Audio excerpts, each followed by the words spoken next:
Okay, so back in the summer I got this great commission to do a sculpture of a savannah cat. A savannah cat is a cross between a wild African serval and a regular domestic cat. So it's quite a big cat, but this sculpture is actually about 5 foot tall, so about 1.5 meters, I guess. The guy who commissioned it is also a beekeeper, so initially he would have a bee on the nose of the cat, and I decided actually it'd be nicer to have it on the paw with them both looking at each other. It would just look nicer. So I started carving it out of a lump of ash which I had lying around for about 3 years, and I found that these pieces, they change colour and the quality of the wood changes. It's less likely to split, and you get these beautiful brown colours as well, and a bit of spalting you can see on the outside edges of the timber. Unfortunately, where I've carved this paw, there wasn't quite enough wood in the piece because of the lean that I had to have in the trunk. The outside edge of the wood was slightly rotten as well, so in the end I decided to cut it off, and I used another piece of wood, which you'll see later on when I actually pin it to the body of the cat, using bits of threaded rod and epoxy resin to glue it in place, and then I fill it in with normal wood filler.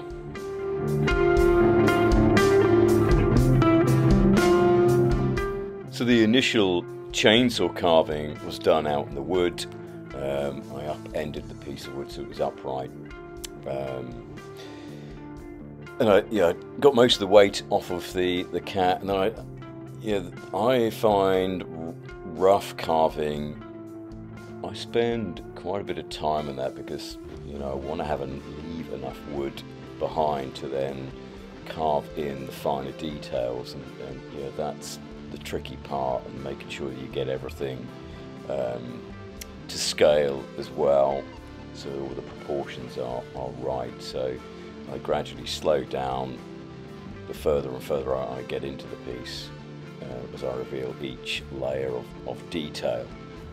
And I use various different tools and techniques when doing that. I quite often use gouges and chisels when and I find that just helps me slow down and really get those fine details. And then later on I'll sand it down again and have another look and see if that looks right, and then I'll start scooping some more out with a gouge as I become more happy with the details and the proportions are correct.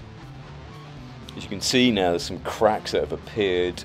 I left this piece to stand in the workshop. It was the height of summer, so it was a good thing actually. A lot of people always freak out about cracks. I don't. If it happens in the workshop, then it's just the last bit of the moisture coming out. I then repair them and fill them, and because this wood's been lying around for so long, it's not completely green. It's just the last bit out the centre of the wood escaping out, so it will shrink. And then gradually some of those cracks will even fill in again. So where I put the filler in, it actually I could see it was starting to close in on the wood filler. So it's quite interesting really. I did explain to the client that it's actually a really good thing that the wood was splitting, because I said it's better that it does it in the workshop, and not when everything's been coated and with varnish and all the pyrography is done, and then you've got to go back and repair the cracks. So you see where I've added pyrography to pick up the fine details of the cat. So the eyes I painted with acrylic, just to make them look lifelike, and put a fake reflection on there just to make them stand out and bring them to life. I also rubbed a bit of white paint around the muzzle, because I knew that once I put the Osmo oil on there, it would hide the lighter colours that were in the face. So I just wanted to make that stand out a bit. Okay, so this is Roxy, my fuzzy helper, who is part Jack Russell and part poodle. So you may see her from time to time in my films while she's sniffing around the workshop. Okay, so the making of the bee. The body was made out of oak. It's carved. It's about 7 inches long in total, the bee. The antennas were made out of wire, which is hammered to make them flat and then bent. The legs were made out of oval-shaped nails, which are cut and ground into shape and then welded. They were very, very tricky. A few times I burnt through the metal, so they were quite a process. The wings are made out of epoxy. There is a wire twisted together and glued together on the inside of it. So they were made first, and there was a long piece of wire which is then inserted into the wood. But the actual wired wings were laid in a very shallow epoxy mould, and then I shaped it afterwards once it's set with the Dremel to get the ridges and the textures of the wings. The pollen sacs were then added to the to the back legs. They're made out of simple wood filler and then painted with a bit of acrylic to bring out that orangey yellow colour. Okay, so it's complete. You notice that, you may have noticed on the back end of the bee there was a screw sticking out of it. So basically I inserted a wood screw into the back of the bee.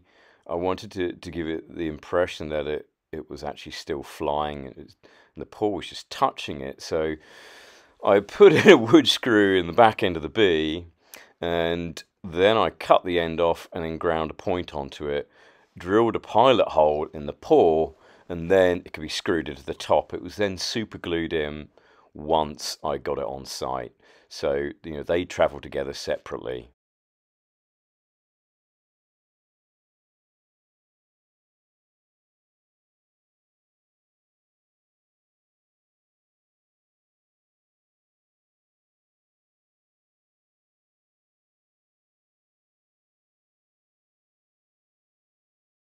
So this is now ready for delivering and installation. So I constructed this clever fold-out winch frame which goes on the back of my pickup, so I can lift the piece up, and then I can use it as an aid to load it in, slide it in. I wrapped it up. I was really paranoid about damaging this. It was strapped in and held secure.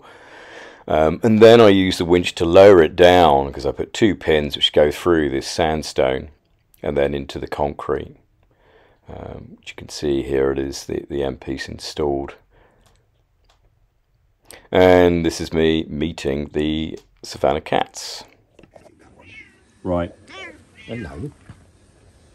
And you can see the similarities in the markings. She goes up shorts. Don't go up the shorts. She does go up shorts. Oh, Christ. Up shorts and in shoes. Oh, yeah. Yeah. It's a dangerous game.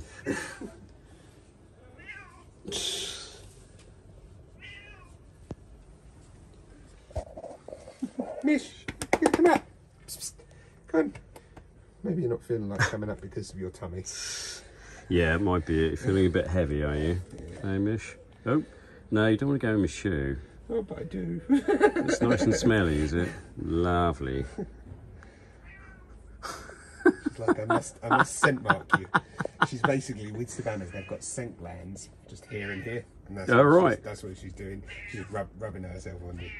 It's not like it smells like cat piss. It's not like that. No. Fair enough. Yes, Maz. Bless. Yes. Okay, well, I hope you enjoyed watching this film. Do like and subscribe to my channel. I'll be putting out some more videos soon. I have a full-size serval to do, similar to this piece. Should be quite interesting, and also have some metal sculptures to do as well, and lots more. Thanks for watching.